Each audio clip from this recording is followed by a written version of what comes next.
Hi everyone. Will, can you? Okay, sorry, Josh is next to me and echo. Hi everyone. We'll be getting started here in just a couple minutes. I'm gonna go on mute while I kind of pull up the presentation and wait for more attendees to roll in. Thank you. If you have any questions, there's a chat bar to the side that we'll be monitoring. Right now, everyone is on listen only mode. So if you have any questions or any concerns or issues, use the chat bar, or of course you can email me.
Oh.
Hi, Jason. Can you hear me? I can hear you. Awesome. Okay, great. Okay, then I'm going to share my screen. And I will pull up the presentation here. And then I will click through as you tell me to. So good morning, everyone. Jason is here today to train us on TANF, the TANF program. So he works for the state of Oregon and in the TANF unit. So, and Jason, I'd like you to introduce yourself and give you a little history about yourself in just a second. But so again, just a reminder that everyone is muted. Every attendee is in listen only mode. There is a question box. You can submit questions. And there's also should be a chat option. Okay. There are also some handouts. So included in this is a copy of the PowerPoint, but of course we have the PowerPoint on screen for those of you who are watching this. So Jason, thank you for being here, and go ahead and take it away. Perfect. Thank you, and good morning, everyone. My name is Jason Shaw. I'm a TANF policy analyst here for the Department of Human Services. I work for self-sufficiency programs in central office. And so part of TANF policy helps to administer our temporary assistance for needy families program, and interprets rule, writes rule, and helps with policies and procedures for staff that implement this program statewide. I have one quick ask. If people, I just need help if people do type in questions. I certainly can answer those as at the end or as we go through, but I don't always see them. So if you can just help me keep track of that, that would be perfect. So let's go ahead and get started. Okay. Okay. So TANF program is a federally funded cash assistance program. It's designed for children who and families. So in order to be eligible, you do need to have eligible dependent children, which for TANF, that is a child under the age of 18 or over the age of 18, but younger than 19. So basically 18 years, that is still working on high school or GED activities. It is a program that helps parents prepare for work. We also do family stability. So we're really working with families and children to stabilize and to move on to short-term and long-term goals that are really intended to put the family in a different situation based on their desire and where they would see their family going. I'll add this caveat to the presentation. I am going to talk, the first part of the presentation will be just an overview of our program and how it works. My understanding is that you guys work primarily with a subset of individuals receiving SSI, and that does look a little different for our program, but I do want you to get a general overview so that if you were working with people who this might be a resource for them, or that we might have a shared family in common, that it kind of gives you an idea as to how our program works. Next slide. There we go. Okay.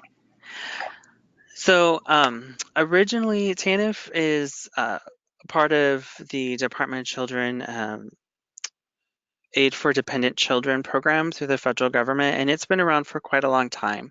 We've not had a lot of significant changes to the program throughout the years. There was one large change in 1996, which is where we got the program was changed to temporary assistance for needy families. And we also developed what is called our jobs program, which is our jobs opportunity basic skills program. And there really was a focus around employment. So it was around individuals, lots of times single mothers with children, and gaining employment and leaving public assistance. At that time, there were lots more restrictions put on things like how long you could receive public assistance. The states were required to work at what the feds refer to as participation, which means that families need to be engaged in activities that the feds deem are acceptable towards moving forward. There were updates to the program again in 2002, and then the last reauthorization happened in 2010. And since then, there's been a lot of movement federally through the states saying that we need to think of this program really more around overall family kind of goal planning and what's going to work for families, because employment is not always the first thing they need to tackle in order to be successful, and sometimes family stability is really necessary in order to have a strong foundation in order to move on to employment. Next slide. As I indicated, there are some federal guidance. So we do fall under guidance under the Social Security Act. That's where we receive our funding. So we receive the same type of entitlement funding as people who receive Social Security income, so supplemental security income. We also fall under the Direct Reduction Act. So both of those kind of requirements, we have to fit our program within those federal requirements because we do receive our federal funding through them. Next slide.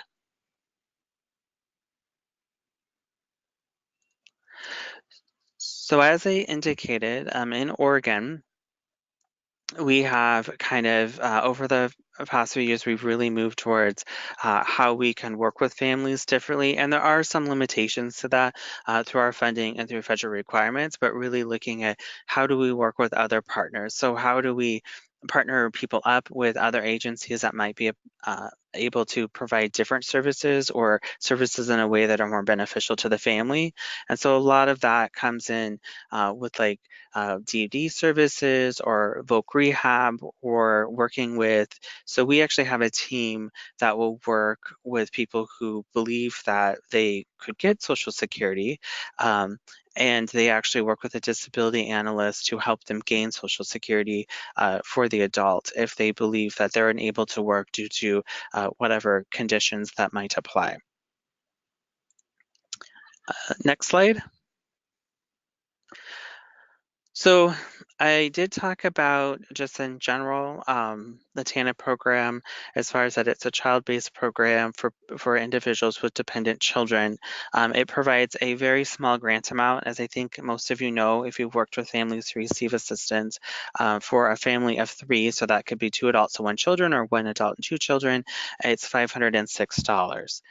It does not go up drastically. It is by far no means enough money to really support a family, and we're aware of that. That base amount has not changed for several years, and so it really just is part of the bigger picture as to how we're going to stabilize families and how we're going to work with them and what the family's options are, because TANF alone is probably not the option for most of our families. They need additional resources. Next slide. Under the TANF program are 2 additional kind of programs, which is a refugee program. And the refugee program, I don't think that you guys would see individuals, I'm fairly confident that you would not work with individuals who are refugees and already receiving SSI. But there could be some refugees that received other voc rehab type services, depending. So refugees are, it's resettlement. It kind of falls under a larger umbrella of refugee, and they are individuals who, they can be individuals who do not have a dependent child, provided that for the first 8 months that they have entered into the country. They are sponsored and come through refugee programs, and so it's not just anyone. They have to actually have worked, they're working with a, there's particular eligibility requirements as well, and they're usually working with a resettlement agency. So refugees who have family, children, get some additional services through our resettlement agencies when appropriate and helpful, but they also receive TANF because the children also make or allow them to be eligible for a TANF, and so they don't technically receive the refugee cash, so they kind of get to have the benefit of both programs. Refugee fits under the umbrella of cash assistance, which is our TANF program. Next slide. The other thing, services that we provide are temporary assistance for domestic violence. So this also falls under our TANF program because there's a requirement, it mimics TANF requirements. So our temporary assistance for domestic violent survivors is, it allows up to $1,200 in assistance to keep families safe. So that looks different for different people. It could be that we help somebody move. It could be we help somebody relocate. It could be that we buy pay the landlord to reinstall different locks. It could really, it varies. It's whatever the safety plan is to help the family stay safe. We oftentimes work with DV advocates that are local in the community, working in the community. And so it is based on the same standard. So unfortunately, this particular program is only eligible for individuals who have children, but this is actually a program that somebody who is receiving SSI could receive these benefits. That family unit could receive these benefits because they have an eligible child. And so if you were working with an individual who disclosed or you believe that they may be having a safety risk in which they would benefit from additional services, we have advocates in most of our offices, but we also have staff that they could come in and apply and talk to somebody to determine if that was a program that would be appropriate for them or not. Those decisions are made at a local office. But we do invite people, it's to, if somebody wants more information or wants to talk about those programs, that they could come in and talk to staff or talk to an advocate. And most of our branches have, not full-time, some of them don't have the, aren't able to have somebody full-time in our office, but they do have availability to have somebody come in. And if there's a need, we oftentimes can pull in an advocate and ask them to come in and speak with somebody.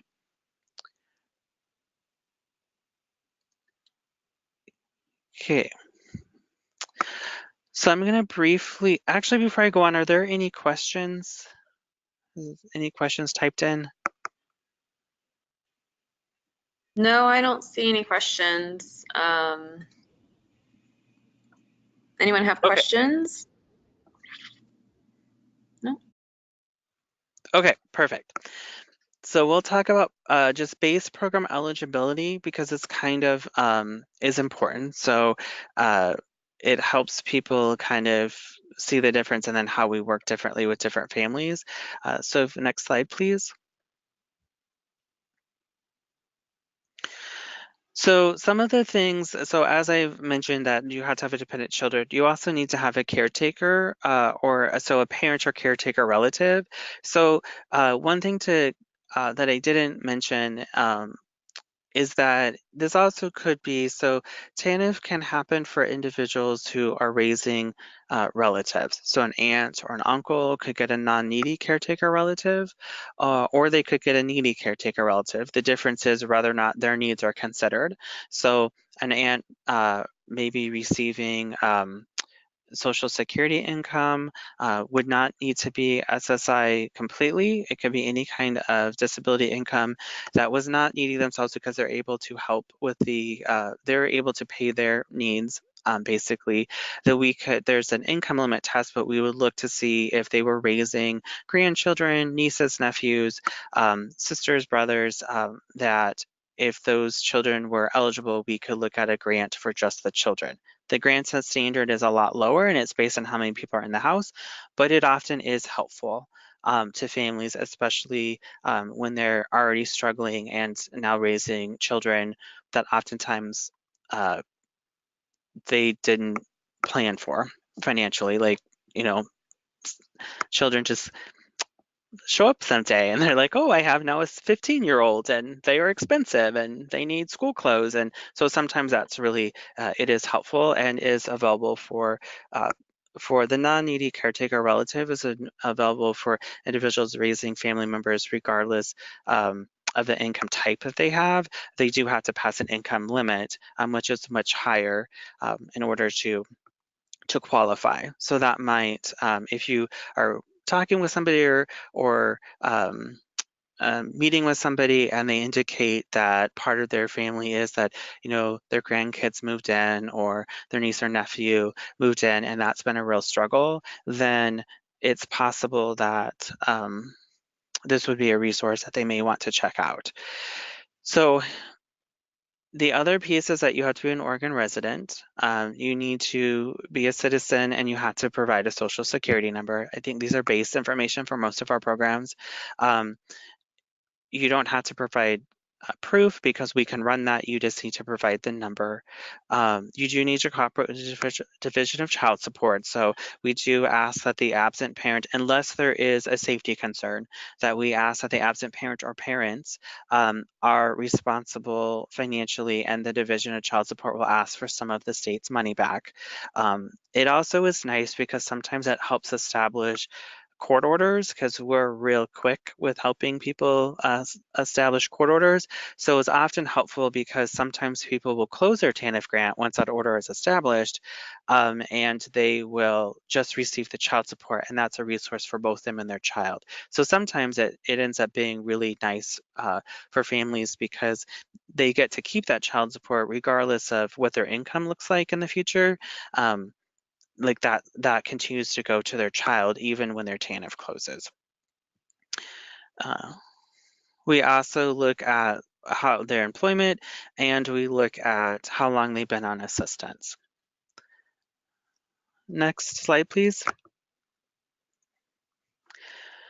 So this slide really just goes over, and as was mentioned, you guys all have access to these slides to keep for future reference.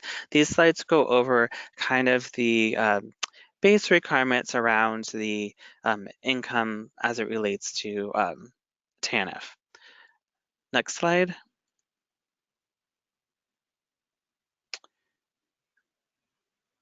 So other considerations here is that basically when we look at TANF assistance, we look at who's in the household. So those are people who basically just lives in that same dwelling. So it could be roommates, it could be extended family, it could be parents that are co-parenting but separate.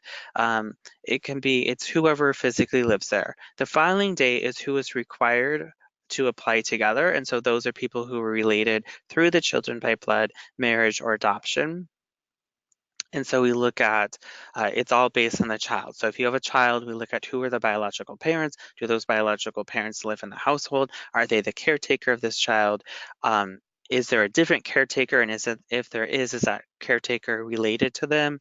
And is anyone married to a parent or caretaker of the child? Or has anyone adopted the child?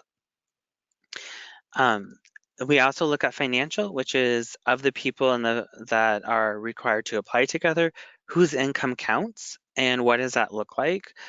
Because it looks different depending on, like I said, if you had a needy caretaker relative, which meant that they were also getting assistance for the adult, or if you had a non-needy, which means that the adult was getting assistance, did not need assistance, and it was just a relative who needed assistance for children. We have income limits, and that all factors in under that financial piece. The need part is who actually needs assistance. So of the people, basically who is in a need that would qualify under the filing group, and then who gets assistance. So some people can choose not to get assistance, and they would fall out of the benefit group, but the benefit group really is what is the calculation that determines who needs assistance and how much would that be. I did talk about the relative caretakers, and if they're needy or non-needy. So it's really important, I think, for your group to understand. My understanding is that you're working with individuals who are currently receiving SSI.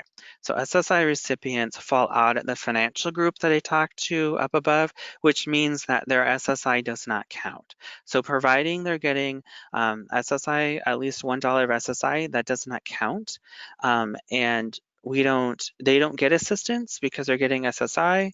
Their children do get assistance, and we don't count that SSI. We also don't count any other income that they're receiving. So once they fall out, everything falls out. So they could be working part-time, and that would not change the assistance that they were getting for their children. We also look if there was any kind of sanctions or penalties in the program that would require us to reduce or reclaim part of the grant amount. Next slide. So kind of the last piece of eligibility as a whole is around time limits. So in the state of Oregon, individuals can receive assistance for themselves as an adult for 60 months in a lifetime. After that 60 months, we have to look at, there are the possibility of extensions. That just means that they get a 61 months, a 62 months, a 63 months, and it goes on as long as there's an extension in place. Those extensions all have to be verified through medical professionals or other licensed professionals that can speak to the individual's inability to work because of a set requirement. So it's kind of interesting because it's a catch-22. The nice thing is that people who fall out of the benefit group, so as adults that are receiving SSI because we do not look at them as, we look at their SSI as their piece, and we don't look at them as needing assistance. We also don't count any of their income. They also don't get time limits. So they are not looked at to receive time limits because they are not getting benefits, they're getting SSI. If they were to lose their SSI, then they could, so let's say they were working and then that job ended and they were on TANF for a couple of months before going to work at a different location, then those months would count because they were an adult receiving assistance. It's tricky when people start to get to their 60th month because it's hard for us to develop plans to work with them around employment because the requirements of the medical professional statement is that they are unable to gain or maintain employment up to the amounts of more than, basically, they can't earn. They're medically, they're unable to, for different reasons, to earn more than what a TANF grant would be. And so that kind of severely limits their ability to look at a lot of employment type of avenues. And so we often refer people to like folk rehab or different community-based services so that we can really look at what would be beneficial for them. Because oftentimes when they actually start, so let's say they went into what we call a work experience with like an unpaid internship. In order to do that, they would lose their extension, which means that they would only get benefits for their children. They still can do job services, but they would only get benefits for their children. They would not receive benefits for themselves. So oftentimes it's really tricky to um, help people move forward because that moving forward also could cause them to jeopardize their extension.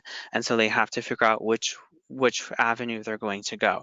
This is another time in which we oftentimes, if people have had a history of employment attempts and have not really been able to secure that for a lengthy period of time, and they may or may not have a disability, then we would look into our disability analysts looking into that further to see if there was a medical or a potential reason that they would be able to receive SSI if employment was not an avenue that was going to work for them, at least at that time. Not to say things can't change over time, but that would be another avenue we might work with families. Next slide. Actually, we have some questions. Let's take questions. Okay, all right. So I see a question from Kate. So Kate, I just unmuted you if you'd like to ask your question. Sorry, I was just trying to figure out how to get it off of unmute so I could write a question. So my hand was up, but thank you because you just clicked the microphone. So when I have a question now I can do that. Mostly I was looking for where the attachments were and I found them. Okay, thanks. And then, so I will mute you back. And then, Arlene, I see a question. So I will unmute you. Let's see. Oh, you're self-muted. So Arlene, I can't mute you, so hold on. Gosh, my little pane is so tiny. So I have a question here.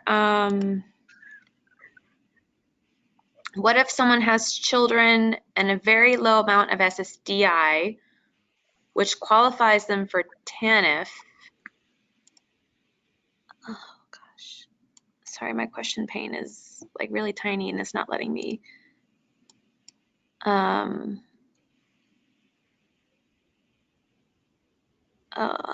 Sorry, hold on, I need to figure this out really quick. Do you want to go ahead and go on, Jason, and I'll try to figure out what's happening with my question pane?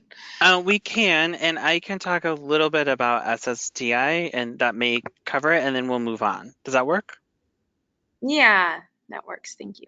Okay, so SSDI is countable income because it's countable income. So somebody who has a work history, who receives only SSDI, then that is countable income towards their TANF grant. So they could be, let's back it up. If they're a parent, then it's countable income towards the family's TANF grant because they would be a needy caretaker relative. If they are a family member, they could be a non-needy, and as long as they fell below the higher income limit for the family, then they would be fine. So they could get TANF for the children. SSDI is countable towards TANF, so they would reduce their grant. And so it just all depends on the size, the amount and the size of their family, how many people on the grant. Oftentimes, if people have a strong work history to where they're receiving quite a large payment, then they are not eligible. Basically, if they're getting more money in SSD than what would be in a TANF grant, they're not eligible. This said, If they also in combination get SSI, then they are eligible, because that falls under the rule of $1 of SSI, we disregard all of their income, and their children are eligible. They're not, but their children are eligible for benefits. So it really depends on the combination of the Social Security that they're receiving, and how much it is. If it's a very low amount and lower than a payment standard, then I certainly would have them apply.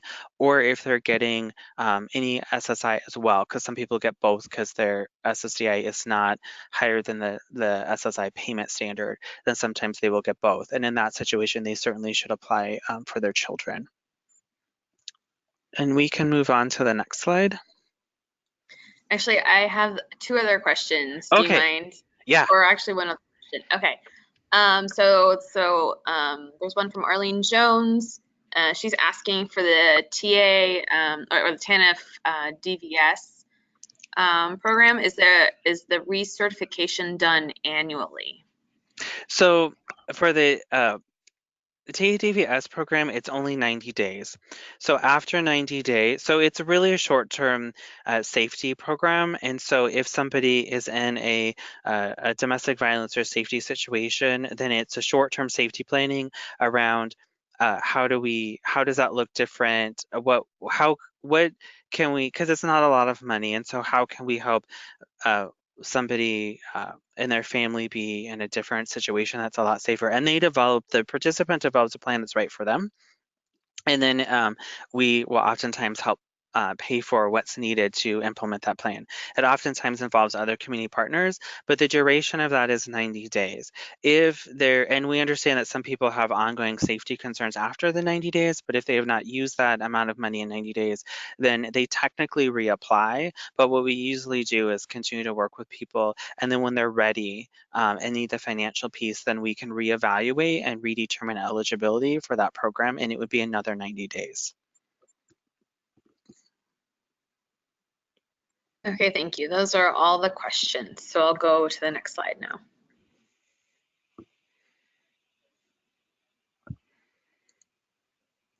And you can go to the next slide.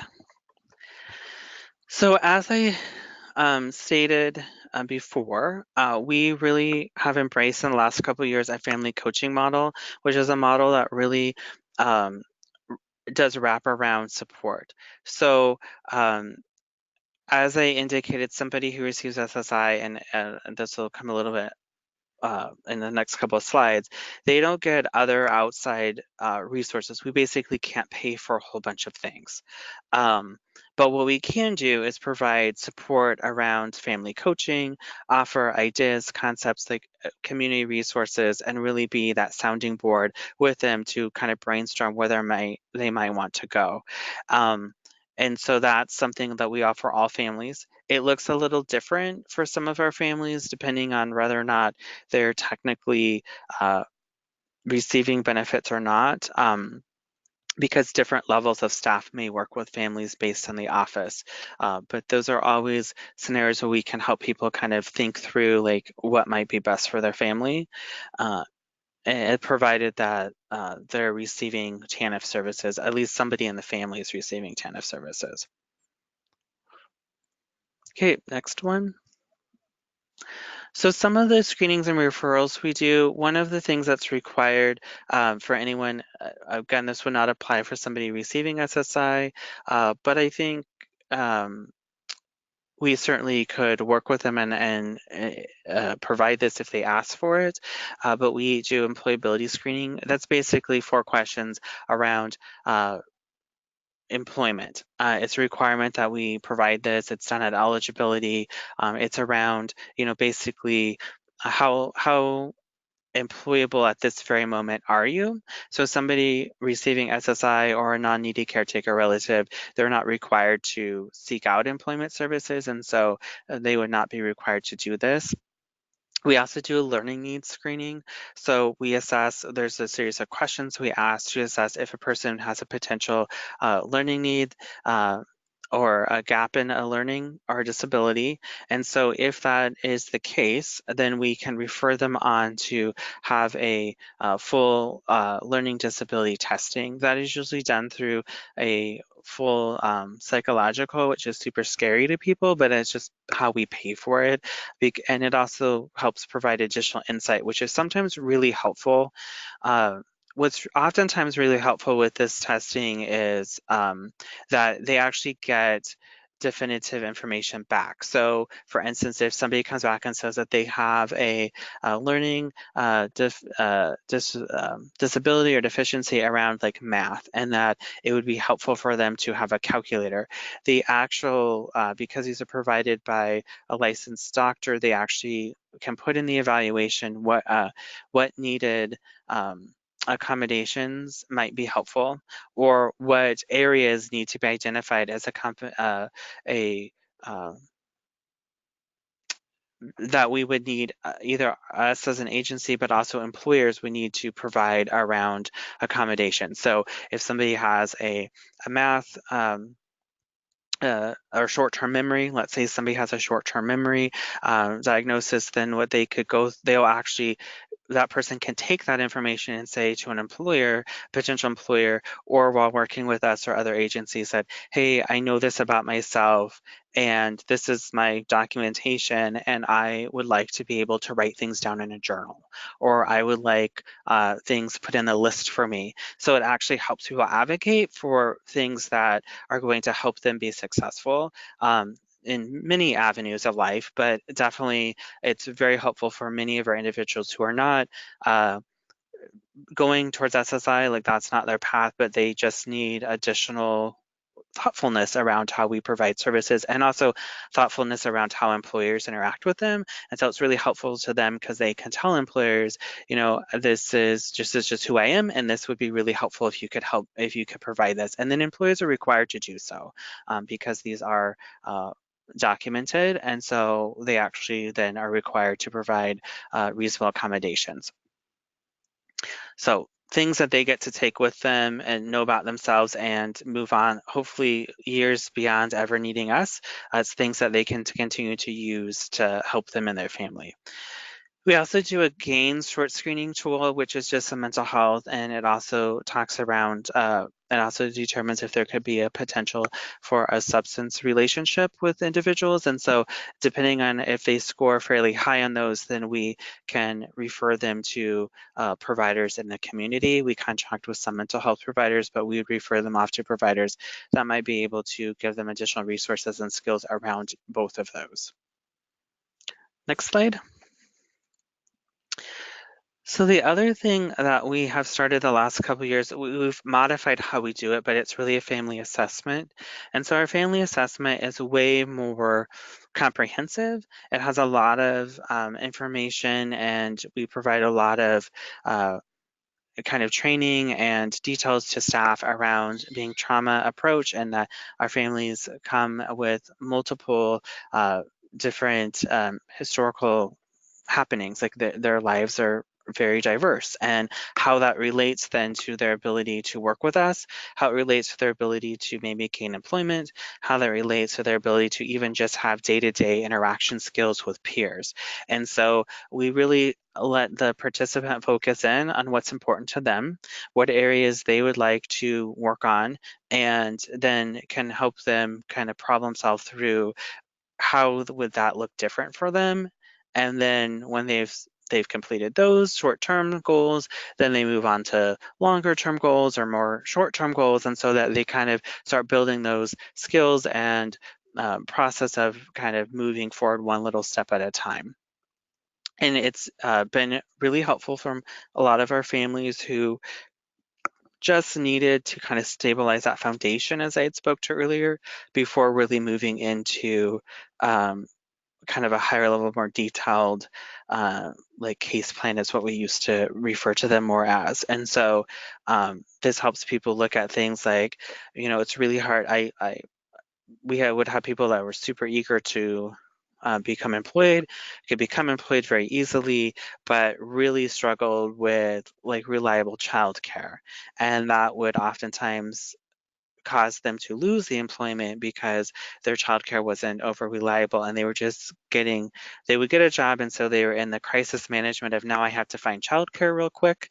And so really working with people of, let's proactively find childcare and kind of have it there waiting. So, because the becoming employed you got, like, that super skill that you're great at. So let's look at the other things and get those kind of beefed up, so that when you're got that job, you can just put your childcare plan into play. It's already set. It's not crisis. It's been thought out, and you have a good plan to go forward with, and really helping people kind of problem solve around those things in life, but also then be prepared so that they're more successful in those larger goals that they're trying to achieve.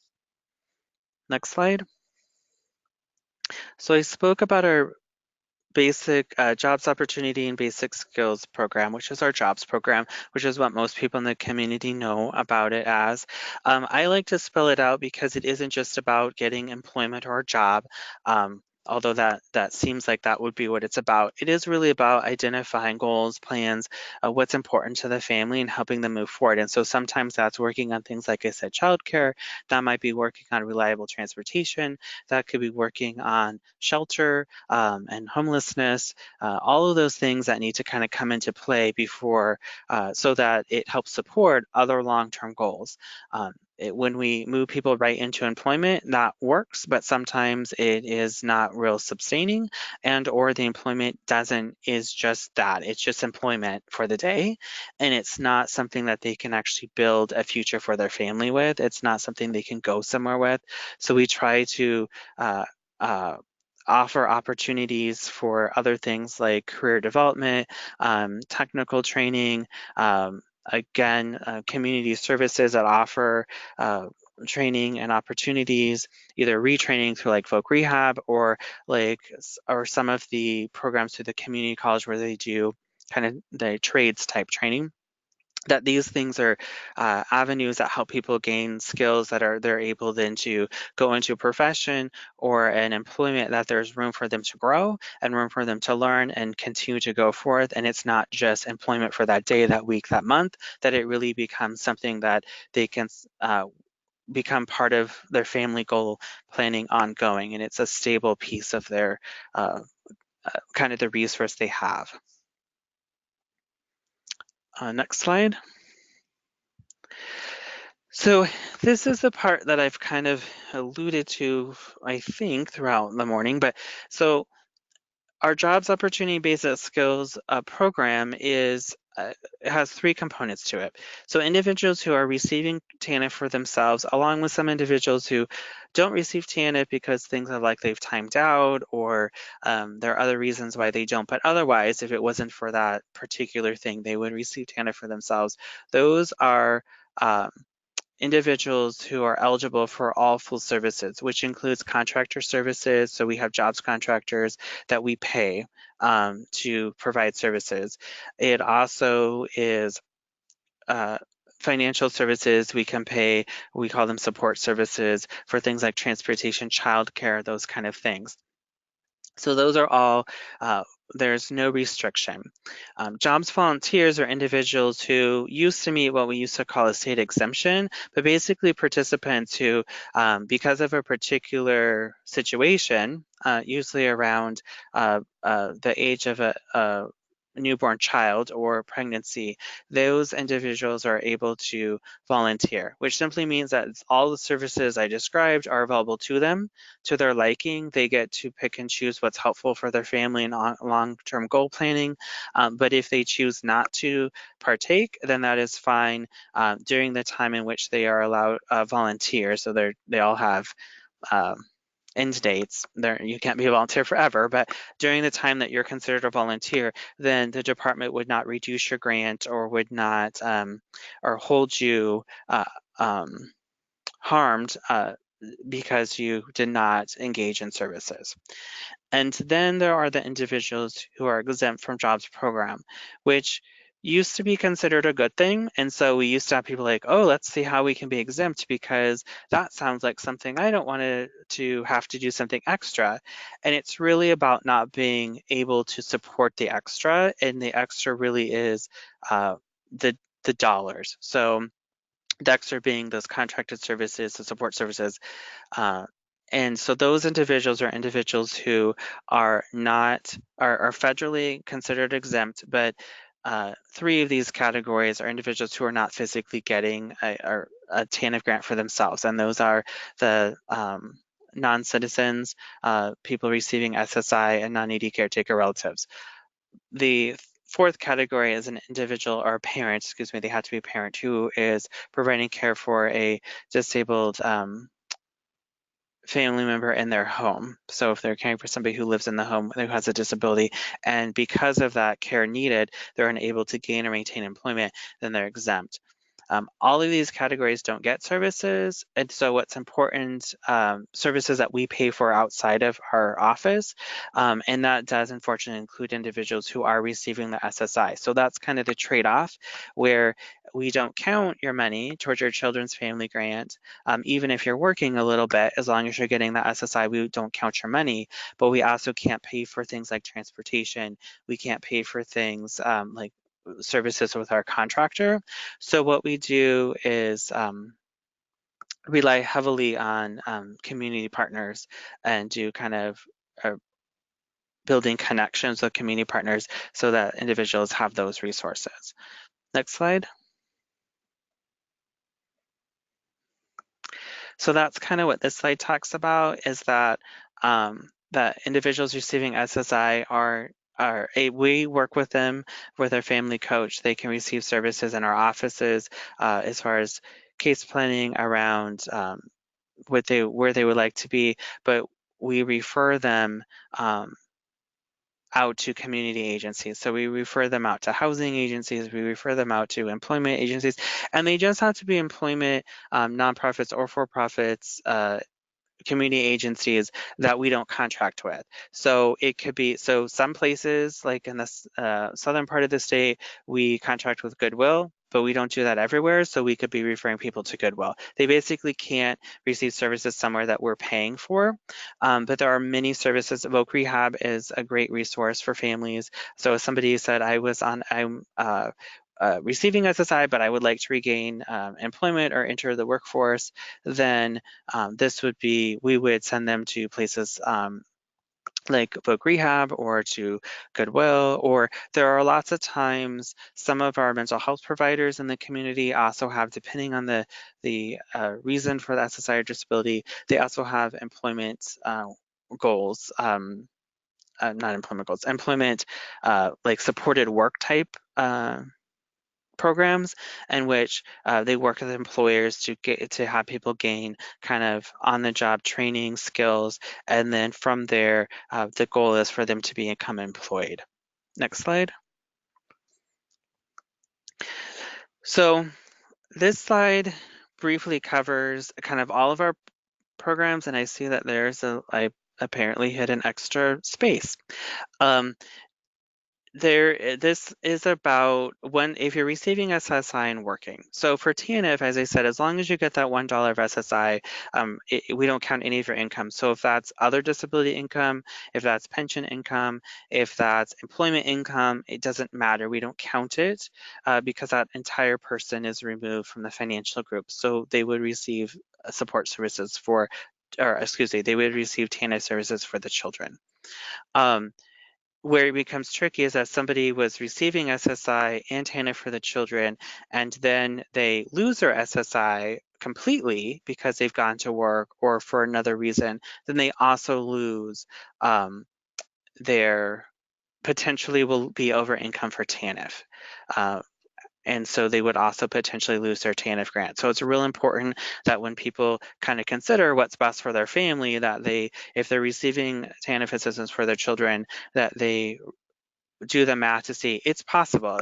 It's oftentimes very likely that if somebody who becomes employed and then moves up and gains full-time employment, that would put them ineligible for SSI, likely then they're also able to, that's far greater than the TANF amount as well, because it reduces, it's based on the number of people living in the household. So if I'm a single parent with 2 children, and we live with 2 roommates because it's really hard to make rent, and so all of us live together, the grant is actually based on 2 children and living in a household of 5. And so that is a drastically reduced because the calculation implies that every person in the household is contributing to the household needs. And so oftentimes the people who become full-time employed, even if they lose their SSI, it's still more income into the household and a better resource for them than getting the TANF grant, because the TANF grant often is not very much. So SNAP benefits are different. SNAP benefits include all income. So somebody who is receiving SSI, their SNAP actually might be a little bit less than a family who with an adult who's not receiving SSI, because we're counting their SSI, we're counting the child's income. There are lots of factors that take place. So SNAP is very individually based because we take into account things like deductions, rent, utilities, those kind of things. So it is it's a formula that is different for every family based on their other expenses as well as their income. But what's important to know is that if somebody receiving SSI does go to work, their SNAP benefits will likely go down when they're required to report that income, because we're counting their SSI, their TANF, and their income from employment. ERDC is the same way. So ERDC is employment-related childcare.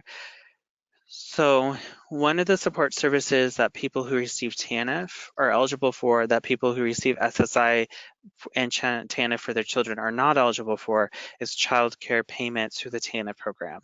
So adults who are in our jobs program, who are eligible for our jobs program, we subsidize and pay for their childcare while they're participating, and likely and until their grant closes. So if they're working really part-time, or if the first month, maybe even 2 months, month and a half that they're working, as long as they're also getting a TANF grant, we will pay for their childcare out of that program. Because we can't pay for those services for people who receive SSI, they are eligible for ERDC, which is our childcare program, despite the fact that their children are also receiving TANF.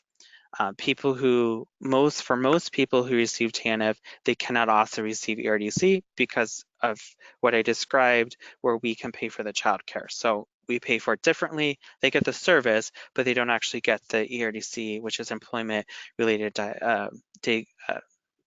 childcare. They don't actually receive that because they receive something different that takes the place of that program. If people on SSI are working, then they can receive the benefit of ERDC for the hours that they're working. It's just like anyone else that was working in that program. The one caveat to that, so something for people to consider, is that sometimes that as I stated, all the income is counted, and sometimes the copay is greater than the actual need of childcare based on the number of children. So what I mean by that, so it's part of the conversation, and people should certainly always ask and are more than welcome to apply. And if it's not the right fit for their family, then they're more than welcome to say no thank you. And we can kind of run the math for them. But what could happen is if I was, again, a single adult, I was receiving SSI, I had a TANF grant for my 2 children, and one of those children, let's say, is 16, so does not need childcare, and the other child is 5.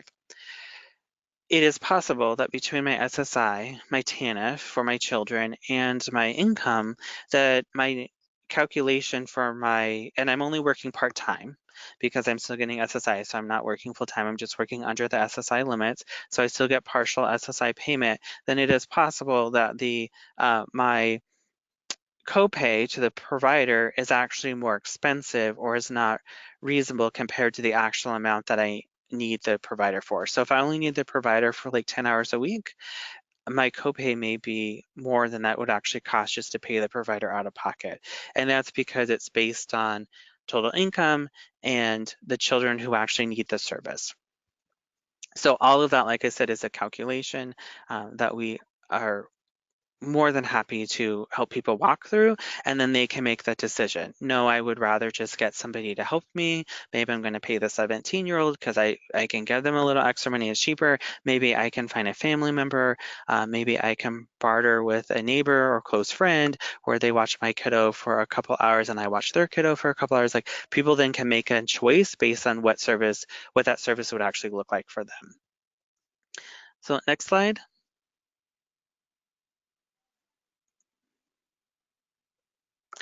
So if there are any other questions.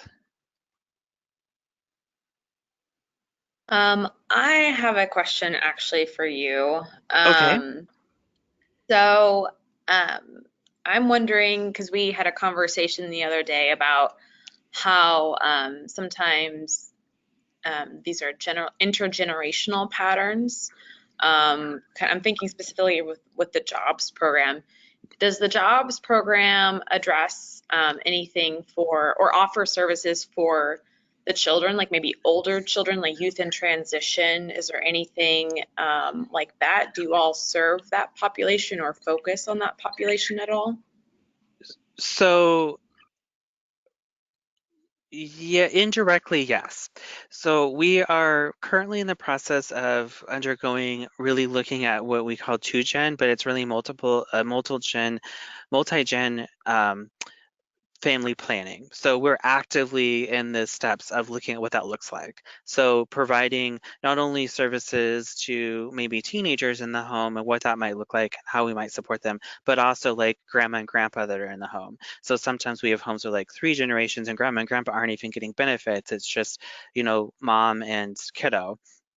And so really factoring in all of that. So we are working towards what that looks like. And I think there will be more services as we go and kind of figure out what this looks like for Oregon. There is a national kind of push to do this. And so we're certainly there.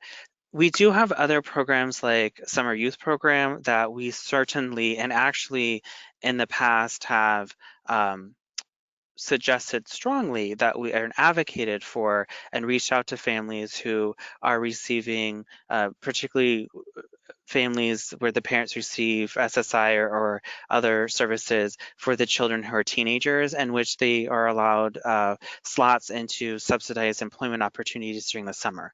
And so we pay for those. Those are often partnerships in the local communities, but we fund in part those programs. And so oftentimes if it's things that we fund, we definitely reach out to families that might apply to and let them at least provide awareness that is there for their children. As far as actual like direct services with contractors, we don't provide them directly to youth in the sense that we do with adults. Again, we have lots of, we can do parenting, we do family support and connections, which is their organizations in the community that work with families, and so oftentimes the youth benefit indirectly, but we don't like do case planning with a 17-year-old.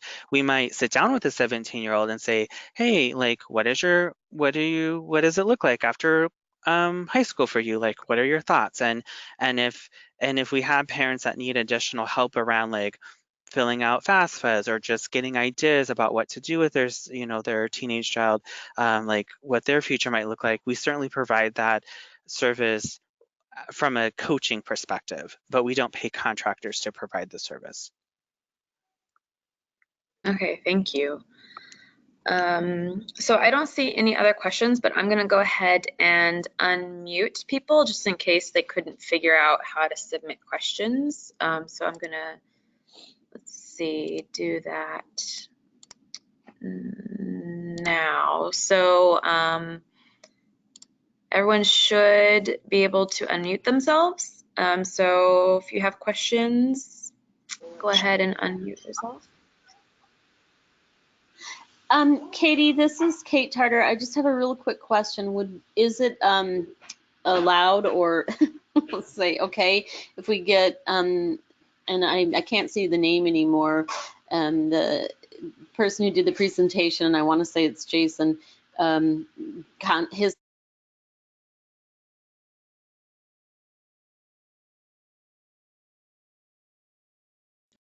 Sorry, Kate, I think I accidentally muted you again. Just 1 second.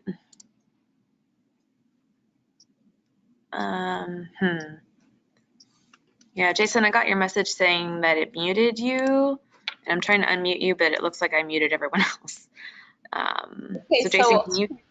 Okay, Kate. Okay, there you are. Sorry, Jason, I don't know what's going on. So I just wanted to say, my question was just, is it okay to have, there you go, Jason's contact is, and this is, looks like where they're putting it up. If we had additional questions, we can write to the general email in the future. That's what I was looking for.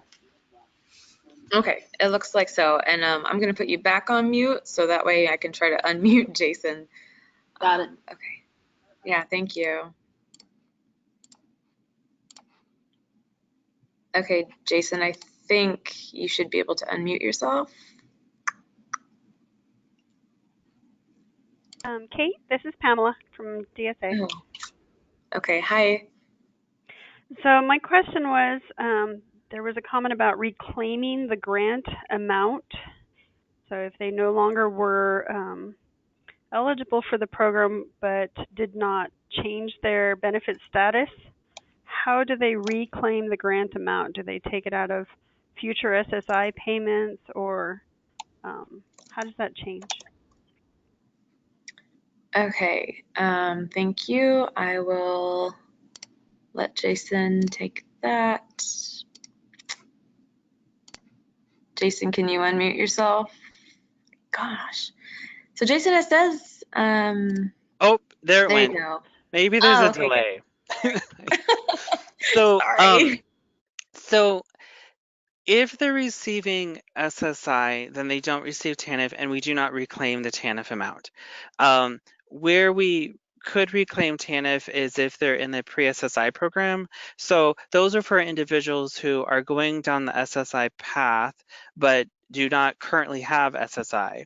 And so what happens, they sign an agreement that if they meet with the disability analyst, and if they agree that the SSI might be an avenue for them, and that might be something that they would want to pursue, and they actually file the paperwork with the Social Security Administration, then they also agree that when they get their settlement from the Social Security Administration, that they would pay part of that, their portion of the grant back. And part of that is because that's how we help pay for that program. To be real honest, it's just the finances behind how the state is able to offer that program. But part of it is also because the TANF and SSI are the same entitlement funding, so they can't double dip. They can't get back payment while also getting federal TANF dollars. And so one or the other will adjust. The way that we do it is we state fund them out of general fund so that we're not actually asking the feds for money, and then we ask for that portion back because they can't have both, if that makes sense. But that's only for individuals who are not receiving SSI, who choose to go down the path of applying for SSI and then become eligible for SSI while working particularly with our disability analysts. If they do it on their own, they have a lawyer, or they just do it on their own with through other mechanisms, that does not apply. The Social Security Administration will adjust their payment check to reflect the months that they use federal dollars. So regardless, the money gets reclaimed. It just depends on how it comes out at the end. Thank you. Basically, is every amount that they are given within TANF reclaimed, or is it just that time period before SSI and the path to SSI? It's just the time period that the payment would cover. So it's just a time period of when so it's a back payment amount. So when they applied to when they received, because that's where it would be considered double. And then also it's only their portion. So if they received SSI, or excuse me, TANF for their entire family as a needy, and they get their SSI, it's only their portion of the TANF grant that's reclaimed. We don't reclaim, they don't have to pay back things that their children would have received regardless. Okay, so just during that transition period. Correct. Okay, thank you.